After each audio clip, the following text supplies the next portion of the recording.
Dia movimentado no Rio de Janeiro, dia de celebrar o legado olímpico. Rodrigo Viga, bom dia. Bem, Aros, bom dia para você. Quando não é agitado, né? Tem dias, a gente pode graduar da seguinte forma: agitado, um pouco agitado, meio agitado e muito agitado. Tem sido assim no Rio de Janeiro nos últimos tempos. Você reconhece essa casa aqui ao fundo, meu caro Aros? Se for a mesma que você estava mais cedo, é a de Carlos Arthur Nussmann, é isso? Exatamente. Ele está lá dentro ainda, agora acompanhado do seu advogado Nélio Machado, se preparando para um novo endereço, uma nova residência. Provavelmente o sistema carcerário do Rio de Janeiro já foi preso, o Ministério Público está lá dentro, a Polícia Federal também, há viaturas inclusive aqui da Polícia Federal, não sei se está dando para ver aí ao fundo, na porta da casa, nesse condomínio de luxo aqui no bairro do Leblon, no Jardim Pernambuco, zona sul da cidade do Rio de Janeiro. Tem ideia de quanto vale uma casinha por aqui, meu caro Ares? Não faço ideia, quanto? 10 milhas, 10 milhões mais ou menos assim. Tá bom ou não? Hein? Vou dar até um giro aqui para você dar uma olhada no naipe das casas. É só casão. Só coisa boa. Isso é só para Joseval, professor Vila. Não é para o nosso gabarito, não. Não é para o nosso bolso, rico, não. Exatamente.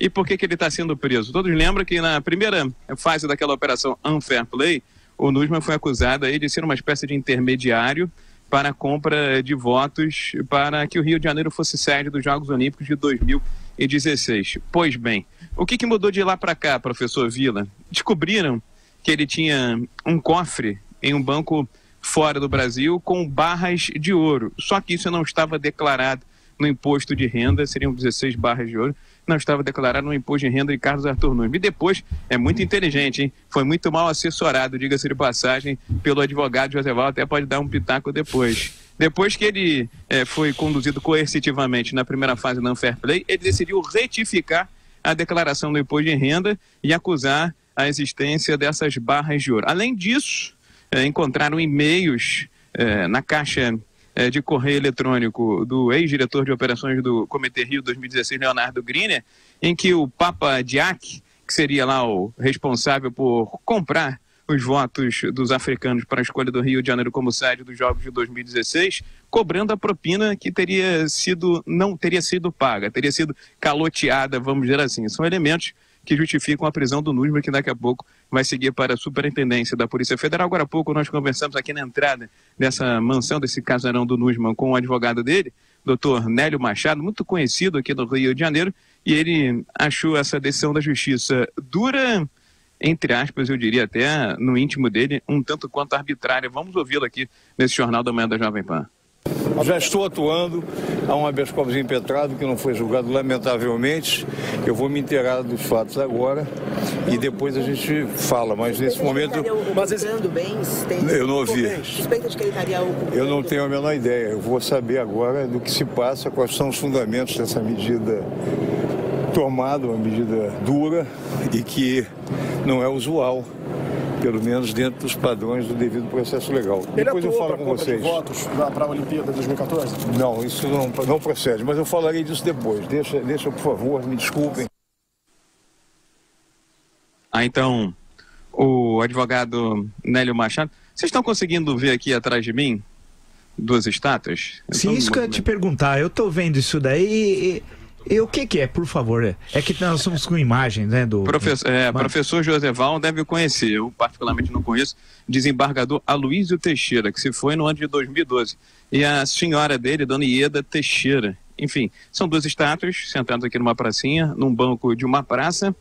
Eu diria o seguinte: ainda bem que estão de costas para toda essa sujeira, hein, companheiros? Tem toda a razão, viu? Viga, então você continua acompanhando os desdobramentos, só pra gente poder entender qual é o encaminhamento daí. A partir daí, há uma outra prisão ainda que está sendo realizada. Está sendo realizada. Ela já aconteceu ou ainda não, Viga? A impressão que nós temos, a informação que nós temos, melhor dizendo, é que o Leonardo Griner, ex-diretor de operações do Comitê Rio 2016, também já foi detido aqui na Zona Sul do Rio de Janeiro. Agora, os dois vão ser conduzidos para a Superintendência da Polícia Federal na Praça Mar, lá no centro. Todo aquele protocolo de conversa com os delegados, com também os representantes do Ministério Público e Polícia Federal. Depois de todo o trâmite, Instituto Médico Legal, aí sim, seguem para o sistema carcerário do Rio de Janeiro. Viga, só uma coisa. Você falou que para eu dar alguns pitacos sobre o trabalho do advogado. Vou dizer para você que isso não existe. Um advogado não pode dar pitacos sobre o trabalho de outrem. Quando eu parei de radiar futebol e fui com entendimento com o Tuto e o Fernando Vieira de Mello para vir para cá, eu falei, Fernando, tem um problema.